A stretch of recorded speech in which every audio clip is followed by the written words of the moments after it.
जय हिंद दोस्तों, स्वागत है आपका मेरे यूट्यूब चैनल पर। आशा करता हूँ आप सभी स्वस्थ होंगे। एसएससी सीपीओ वालों का इंतजार हुआ खत्म। उनका आ गया पीटी पीएसटी का रिजल्ट। पीटी पीएसटी के रिजल्ट के साथ एसएससी सीपीओ के साथ एक और रिजल्ट आपका आया है, वो से जूनियर इंजीनियर का रिजल्ट भी जो है रिलीज कर दिया गया है। तो चलिए जानते हैं किस तरीके से पीटी पीएसटी में कितने लोगों को पास किया गया है और कब है आपका टीयर 2 का एग्जाम, और आगे अपकमिंग जो वैकेंसी आ रही हैं वो कब आ सकती हैं, क्या उसकी डेट है, इन सब पर आज चर्चा करने वाले हैं। तो बने रहिए मेरे साथ इस वीडियो में। चलिए स्टार्ट करते हैं अपना वीडियो। सबसे पहले मैं यहाँ पे बात करूंगा पीटी और पीएचटी का जो रिजल्ट आपका आ चुका है, और जूनियर इंजीनियर का भी लगभग आपकी 1300-1400 वैकेंसी थी, उनकी भी जो रिजल्ट आपका आ चुका है। तो फाइनली जो जूनियर इंजीनियर वाले थे उनको तो नौकरी मिल गई, और वो बहुत बहुत कॉन्ग्रेचुलेशन जिस किसी को भी नौकरी मिली है। तो अब सबसे बड़ी बात है, जो इसकी लिस्ट निकली है वो कहाँ पे देखनी है। तो उसके लिए मैं आपको बता देता हूँ। मैंने एक टेलीग्राम चैनल बनाया है अपना, जहाँ पे मैं अपनी सारी चीजें जो वहाँ पे अपलोड करता हूँ। तो आप ना नीचे इसमें आपको लिंक मिल जाएगा टेलीग्राम चैनल का मेरे का। आप डिस्क्रिप्शन बॉक्स में जाके इस लिंक पे क्लिक करके मेरे टेलीग्राम चैनल से जुड़िए। जाके आपको वहाँ पे हर तरीके की जो है अपडेट वहाँ पे मिलती रहेगी समय के साथ साथ, क्योंकि हर चीज मैं वीडियो बना के तो नहीं बता सकता। वहाँ पे जो भी अपडेट आती है मैं अपने टेलीग्राम पे डालता रहता हूँ। तो नीचे आपको लिंक दिया गया है, लिंक से आप जो जाके टेलीग्राम मेरा ज्वाइन कर सकते हैं। अब चलिए बात करते हैं यहाँ से कितने लोग वहाँ पे पीटी पीएचटी के लिए कितने लोगों को क्वालिफाई उसके बाद किया गया है टीयर 2 के लिए पीटी पीएचटी के बाद। तो सबसे पहले यहाँ पे जो ओवरऑल करीब लगभग 83,000 के समथिंग जो है बच्चों को क्वालिफाइड किया गया था पीटी पीएचटी के लिए। तो उसमें से जो एब्सेंट कैंडिडेट है वो 37,763। आप यहाँ देख सकते हैं कितने लोग जो ऑलरेडी एब्सेंट हैं। अब ये एब्सेंट होने वाले कौन लोग होते हैं? जो सीजीएल वगैरह की तैयारी कर रहे होते हैं, जिनका ना तो हाइट होती है, और ये समझ लीजिए कि जैसे उनकी आंखों पे चश्मा भी लगा होता है। ये केवल अपना जो है एक टेस्ट के लिए, एक तरीके से या टेस्ट के रिगार्डिंग जो सीजीएल की तैयारी कर रहे होते हैं, अपने आप को देखने के लिए हम किस लेवल पे हैं उसके लिए ये एग्जाम जो है भर देते हैं। तो आप यहाँ पे देख सकते हैं कितनी ज्यादा मात्रा में जो है एग्जाम देने के लिए लोग यहाँ पे नहीं आए हैं। अब चलिए इनकी बात छोड़िए, ये केवल आपकी जो है टीयर 1 की कट ऑफ बढ़ाने के लिए एग्जाम में बैठते हैं।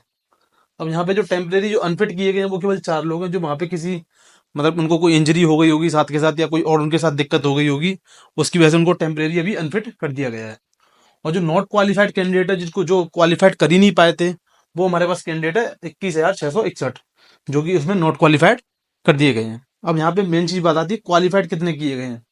तो हमारे 24,190 कैंडिडेट क्वालिफाइड किए गए हैं। किसके लिए? आपके टीयर 2 के लिए। तो जिसमें से मेल की संख्या कुछ इस प्रकार है, 22,236 तो मेल है और फीमेल 1,954 है।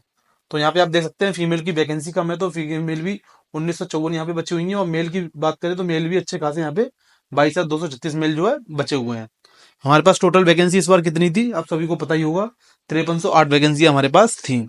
तो अब यहाँ पे आप देख सकते हैं कंपटीशन कितना बचा हुआ है। 24,000 आपके पास बच्चे हैं और 5300 आपके पास वैकेंसियां हैं। तो लगभग 20 से 25% बच्चे इसमें सेलेक्ट होने ही होने हैं।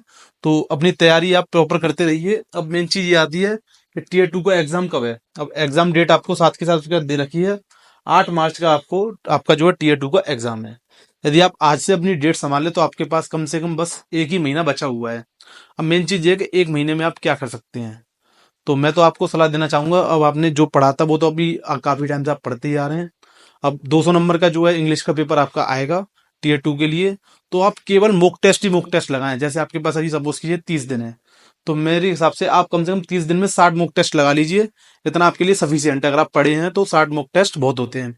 और उन मॉक टेस्ट को अच्छे से एनालिसिस कीजिए कि मैं क्या गलतियां इनमें कर रहा था, तो वो गलती आपसे दोबारा ना होने पाए। इस चीज का आपको ध्यान रखना है।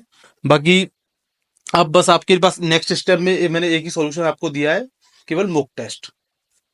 मॉक टेस्ट लगाइए। अब मॉक टेस्ट कहाँ से लगाएंगे?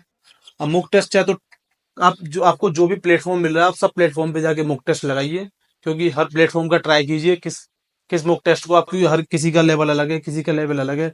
आप टेक्स्ट बुक से भी लगा सकते हैं, और जो हमारे बड़े बड़े चैनल है यूट्यूब चैनल, वो भी अपने पर्सनल मॉक टेस्ट चलाते हैं, आप उन मॉक टेस्ट को भी यूज कर सकते हैं। अब यहाँ पे हम बात करते हैं जिन लोगों का सिलेक्शन नहीं हुआ है, या जो मेरी वो भाई वीडियो देख रहा है जिसका सिलेक्शन नहीं हो पाया है। और यहाँ पे भी आपको पता है कि 24,000 में से केवल 5300 बच्चे छांटे जाएंगे। 24,000 को तो सिलेक्शन नहीं होना है। तो ये आपके लिए एक इन्फॉर्मेशन बात, आपके लिए एक इन्फॉर्मेटिव बात और है मेरे पास। जो सीपीयू की जो अपकमिंग वैकेंसी आ रही हैं, एसएससी ने अपना कैलेंडर जो जारी कर दिया, तो उसमें जो नोटिफिकेशन में डेट दे रखी थी 16 मई को फॉर्म आएंगे और 14 जून तक भरे जाएंगे। तो लगभग एक महीने तक आपको जो फॉर्म भरे जाएंगे। तो अभी मई आने वाला, आपका फेब चल रहा है, तो आपके कुछ दिन बाद ही आपको दोबारा ये देखने के लिए मिलेंगी वैकेंसियां। अब यहाँ पे बात करते हैं इसकी एग्जाम डेट की। तो इसका एग्जाम भी जो है जुलाई अगस्त में करा दिया जाएगा। तो यदि आप इस चीज को अगर मान के चलेंगे तो आपके पास लगभग मुश्किल से 5 महीने और बचे हुए हैं एग्जाम के लिए। क्योंकि अब जो दोबारा एग्जाम आने वाला है, आपके अगर जो नया एस्पिरेंट जो तैयारी कर रहा है, उसके लिए आपके पास केवल 5 महीने का समय है। यदि आप इस 5 महीने के समय को अपने को अच्छे से इसको यूज कर लेंगे, तो आपका जो है टीयर 1 और टीयर 2 दोनों क्वालिफाइड हो सकता है। तो यदि आप भी एसएससी सीपीओ में जाना चाहते हैं, तो आप अभी से अपनी तैयारी करना शुरू कर दें। क्योंकि अभी जो है एग्जाम आपका जो मेरे हिसाब से अगस्त में ही होगा। अगस्त तक जो आपका एग्जाम करा दिया जाएगा। तो आपके पास ज़्यादा समय है नहीं। आपको जिस भी प्लेटफॉर्म से आपकी जो भी तैयारी करनी है, यदि आप बिल्कुल जीरो से स्टार्ट कर रहे हैं, तो भी आप 6 महीने में इस चीज को कवर कर सकते हैं। आप जीरो से कर रहे हैं या आप पहले से कर रहे हैं, वो मैटर नहीं करता है। आपके पास 6 महीने में मैटर वो करता है कि इसमें कंसिस्टेंसी किसके पास है, कौन जो है लगातार इसके लिए मेहनत कर रहा है। यदि आप बीच में अपनी पढ़ाई छोड़ेंगे, तो आपको कहीं ना कहीं नुकसान देखने के लिए मिलेगा। अब यहाँ पे हम देखते हैं जो एक्सपेक्टेड वैकेंसी हमारी कितनी आ सकती है इस बार। हमारी इस बार तो आपने देखा था वैकेंसी, इसमें भी कमी आई थी जो बाद में इंक्रीज की गई थी। लेकिन इस बार जो एक्सपेक्टेड वैकेंसी है वो 4,000 से लेकर 4200 के समथिंग आपकी वैकेंसी रहने वाली है। 4,000 से 4200 के समथिंग ही आपकी वैकेंसी इसमें शायद आएंगी। ये एक एक्सपेक्टेड वैकेंसी है, बाकी जब नोटिफिकेशन आएगा तो उसमें ये चीज ओपन की जाएगी कि जो वैकेंसी कितनी है आपके पास। तो मैंने सारी चीजें आपको जो इंपॉर्टेंट मुझे लग रही थी, वो मैंने आपको सारी चीज यहाँ पे बता दी है। आप मेरे टेलीग्राम चैनल को ज्वाइन कर सकते हैं, और मैं अपने इंस्टाग्राम पर भी शॉर्ट्स वीडियो के माध्यम से आपको शॉर्ट ट्रिक्स, मैथ और रीजनिंग की ट्रिक्स आपको बताता हूँ। यदि आप वहां पे भी मेरे को ज्वाइन करना चाहते हैं, तो नीचे मेरा लिंक दिया हुआ है इंस्टाग्राम का भी, आप इंस्टाग्राम पे जाके मेरे पेज को फॉलो कर सकते हैं। तो चलिए मैं अपनी वीडियो को यहीं पर समाप्त करता हूँ। आशा करता हूँ आप सभी को वीडियो पसंद आया होगा। जय हिंद।